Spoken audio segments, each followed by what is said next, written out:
Halo, halo, apa kabar Anda semua? Semoga selalu dalam keadaan sehat walafiat, tetap semangat ya. Saya kira dalam beberapa hari ini, termasuk hari ini kita akan melihat bagaimana drama-drama politik. Itu kalau Pak Jokowi bilang begitu kemarin dalam ulang tahun di Golkar. Ternyata sekarang ini banyak drakor politik. Jadi padahal kata Pak Jokowi, yang penting itu sekarang kita sebenarnya bersaing boleh, tapi kualitas demokrasi yang kita jaga. Wah, dahsyat ini petuah dari Pak Jokowi tentang demokrasi itu, Bung Rocky. Dan juga dari ulang tahun Golkar tadi malam, ulang tahun yang ke-59 itu, ada satu hal yang juga menarik. Gibran ternyata tidak jadi, belum dikuningkan gitu ya. Karena padahal Hasto bilang bahwa dia sudah ditelepon oleh Erlangga Hartarto bahwa Gibran akan dikuningkan. Apa yang terjadi ini, Bung Rocky? Kalau katanya kok tarik ulur juga antara penggolkaran gitu. Tadi selalu drakor, drakor apa? Ya, drakor, drama Korea itu. Oh, drama Korea. Ya, ya, Ada ya. yang lebih lebih dahsyat dari drakor itu. Namanya Betul. Dracula, Dracula. yaitu drama keluarga. Oh, drama keluarga. Jadi kita mau lihat bagaimana sebetulnya isi pikiran Pak Jokowi. Dia menganggap bahwa ya banyak drama, iya, tetapi drama yang paling berbahaya adalah yang dilakukan oleh eh, keluarganya. Itu saya beri nama itu drama keluarga. Kalau disingkat Dracula, Dracula memang itu penghisap darah itu. Ya, Jadi ya.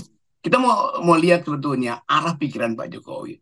Tentu Jokowi merasa bahwa dia tetap di atas angin karena dia memegang banyak rahasia ketua partai lah, apapun isinya tetap Jokowi tahu permainan-permainan politik atau potensial korupsi atau potensial sprindik yang udah pernah dia ucapkan bahwa Hmm. dia dapat segala macam informasi intelijen pasti sebagai kepala negara, sebagai kepala pemerintahan yang bertahun-tahun ada di situ. Tetapi mengungkapkan itu tanpa ada tindakan artinya dia menyembunyikan kejahatan. Itu kejahatan rejimnya. Ini akan dipersoalkan lagi nanti kalau dia lengser. Pak Jokowi ternyata menyimpan kejahatan dengan tidak mau membocorkan siapa yang Anda tahu sebetulnya sebagai koruptor, yang Anda dapat informasi itu dari Hmm. intelijen Anda. Kan ini masalahnya, Ya. ini satu Hmm. masalah. Hmm. Dan yang lebih menarik sebetulnya, betul peristiwa di hari ulang tahun Golkar, di mana tidak ada semacam apa namanya nih prosesi untuk pelantikan Gibran, untuk pengkuningan Gibran. Nah orang bertanya, apakah Erlangga nggak mau atau menolak Gibran di Golkar kan? Apakah tokoh-tokoh Golkar senior, Abu Rizal Bakri segala macam itu, Bambang Susatyo menolak? Nggak mungkin. Mereka nggak mungkin menolak. Satu-satunya yang mungkin menahan pelantikan Gibran adalah bapaknya sendiri kan.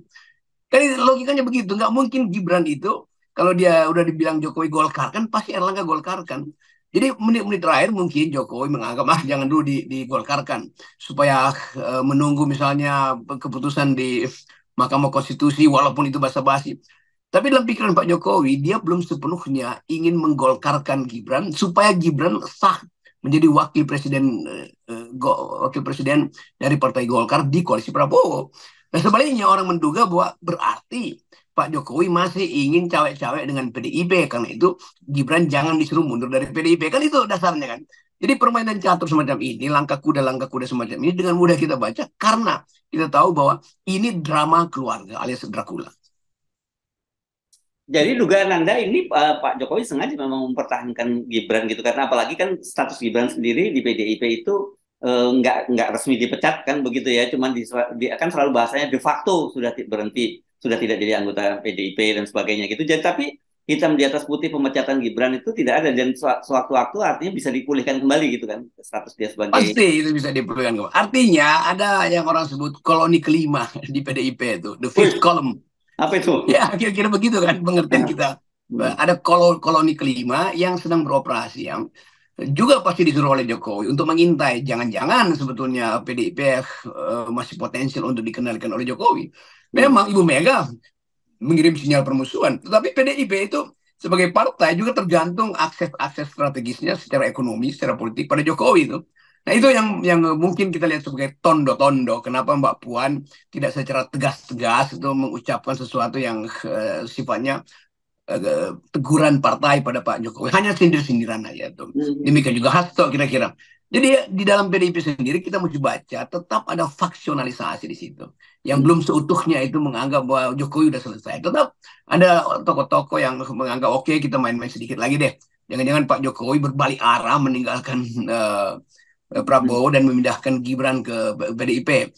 Kan kalau Gibran dipindahin ke PDIP, Jokowi merasa oke sama aja toh saya masih punya punya koloni kelima di situ, masih bisa punya akses untuk mengetahui isi partainya di situ dan membaca ketegangan politik di dalam koalisi Prabowo. Jadi Jokowi betul-betul memainkan politik Dracula. Jadi ini sebenarnya kita melihat apa yang terjadi di PDIP soal Gibran ini ada faktor push dan faktor pull gitu ya di dari dalam ya. Kira-kira itu kalau kita baca secara aman dan tentram. Iya ada yang push, ada yang pull, ada yang mau Gibran tuh udah usir aja, ada yang anggap jangan tarik kembali tuh. Hmm. Jadi main-main ini kan tidak tidak akan menjadi heboh kalau Mahkamah Konstitusi tidak bermasalah hari-hari ini nih. Jadi Hmm. faktor Mahkamah Konstitusi dan terutama faktor watak Jimli Asidik yang ditunggu oleh para political player. Golkar menunggu hasil Mahkamah Konstitusi, PDIP juga begitu tuh, Prabowo juga begitu. Jadi semua ini adalah hasil dari saya bahas dengan cara yang enak aja nih, Dracula politik, drama keluarga dari Presiden Jokowi itu. Orang dulu disebut cawe-cawe, ada bosan lagi kita ganti aja istilah Dracula politik, gampang kan? Hmm. Untuk paralelkan dengan pengertian Pak Jokowi kemarin tuh ada drakor, drama Korea. Ya drama Korea lucu-lucu, tapi kalau drama keluarga, nah itu betul-betul membahayakan demokrasi. Ya, iya, iya. Nah, ini menarik ya karena menjelaskan mengapa tadi sikap Anda betul menyatakan bahwa Mbak Puan sampai sekarang tidak tegas semacam itu. Dia cuma menyatakan ya soal lawan bekas keluarga sendiri nggak mau. Tapi dia kalau kita tanya soal Gibran, yang saya tahu ya Mas Gibran cuma wakilnya Prabowo, Mas Prabowo. Cuman begitu saja dia nyebutnya kan gitu. Terus berikutnya juga yang kita selalu juga pertanyakan mengapa PDIP juga tetap mempertahankan menteri-menterinya di kabinet gitu ya. Jadi ini dramanya bukan hanya drama keluarga tapi juga drama keluarga besar gitu ya, drama keluarga besar PDIP. Dracula Juang itu drama keluarga besar PDI Perjuangan kira-kira begitu. Ya, ya.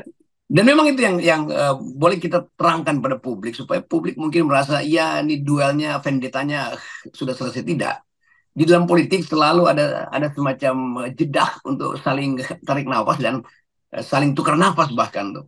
Hmm. Jadi kita tetap melihat bahwa PDIP sendiri masih masih siksa gitu dan ya satu waktu akan tergelincir. Dan Jokowi menonton dari kejauhan sebetulnya walaupun secara dekat dia tahu apa sih idenya Ibu Mega kan dia hafal dan lebih lagi Pak Jokowi tentu kenal betul watak atau cara berpolitik Puan Maharani karena bertahun-tahun Puan itu diasus sebetulnya oleh Pak Jokowi Hmm. secara politik dan dapat banyak insentif dari kedudukan dia sebagai menteri di beberapa kali jadi menteri di kabinet Pak Jokowi. Jadi Jokowi paham psikologi Puan, sementara Puan harus siksak antara pull atau push Gibran dari PDIP.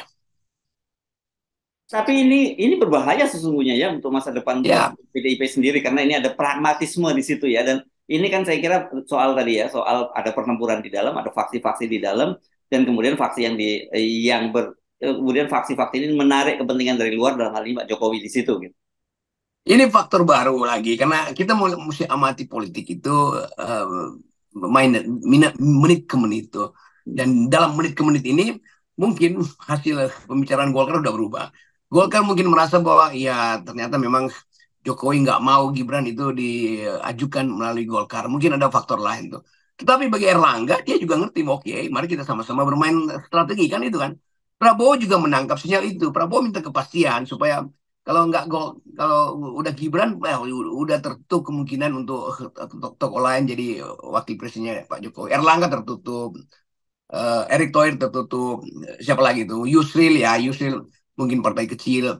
Jadi kelihatannya arah politik itu tetap tidak ada kepastian tuh. Jadi mungkin nanti hari ini ada sedikit kepastian kalau kita dapat semacam keputusan yang bermutu dari Jimli Asidik. Jadi Ya, ya, selama ya. faktor-faktor ini masih dalam interplay, masih saling mengintip, kita anggap aja bahwa pemilu ini akan diisi oleh taktik dan strategi culas, kira-kira begitu. Ya, ya. Seharusnya kan di depan mata kita udah mulai membayangkan pemilu yang cerdas, isinya adalah percakapan masa depan, kemampuan untuk menganalisis data, dan itu dipaparkan di dalam kampanye atau debat antar kandidat. Kan itu yang kita inginkan, tapi nggak terjadi.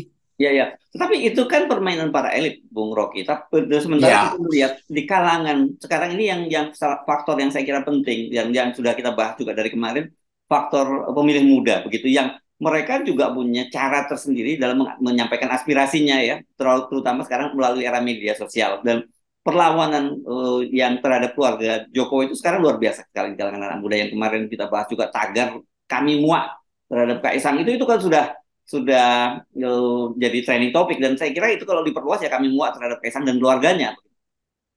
Ya itu yang dimaksud dengan decoupling politik. Jadi couplingnya nggak masuk gitu kan. Antara keinginan untuk merangkul anak muda supaya terlibat dalam pemilu sehingga ada harapan bahwa generasi ke depan ini 2024 akan diisi oleh tokoh-tokoh muda, akan dimaksudkan untuk mempersiapkan bonus demografi yang benar-benar bermutu. Ternyata nggak akan terjadi. Karena anak muda justru bukan sekedar nggak mau couplingnya diinjak, dia injak rem sebetulnya. Dan itu yang memungkinkan kita membaca bahwa nggak akan ada semacam kenikmatan membaca politik.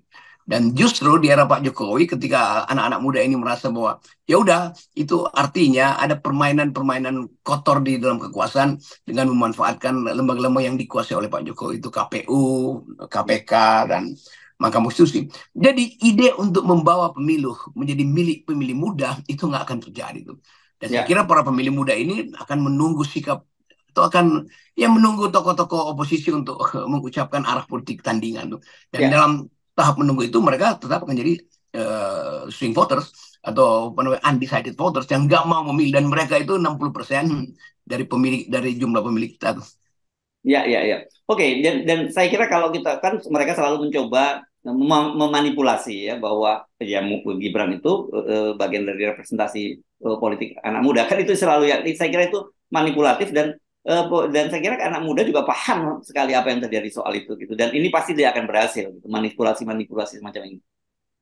Ya kalau saya baca dan sehari kemarin saya ada di beberapa aktivitas yang melibatkan para komika dan stand up comedy aktor dan aktris ini mulai menganggap bahwa sudah saatnya kita mengolok-olok kekuasaan dengan cara bikin meme, TikTok segala macam tuh. Karena bagi mereka sebetulnya berharap bahwa ada kesempatan untuk melihat politik yang bersih itu, yang mereka sebut biru seperti langit dan terpancar ke laut sehingga laut pun jadi biru. Yang sekarang mereka lihat itu kotor di atas laut sehingga lautnya juga jadi kotor. Jadi bagi anak-anak muda yang seharusnya berhak untuk memperoleh tontonan politik atau permainan politik yang bersih, mereka nggak memperoleh. Karena kekotoran itu udah dimulai sejak Mahkamah Konstitusi mengizinkan Gibran seorang diri untuk memanfaatkan keputusan MK yang memungkinkan seorang kepala ketua apa namanya nih wali kota yang mungkin membawahi 5-6 kecamatan doang itu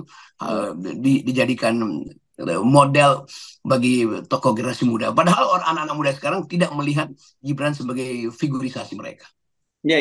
Jadi saya kira ini hujan baliho ya, Kaisang maupun Gibran itu yang di seluruh negeri itu dalam sekejap itu bisa disapu oleh baliho-baliho yang muncul di media sosial dan juga.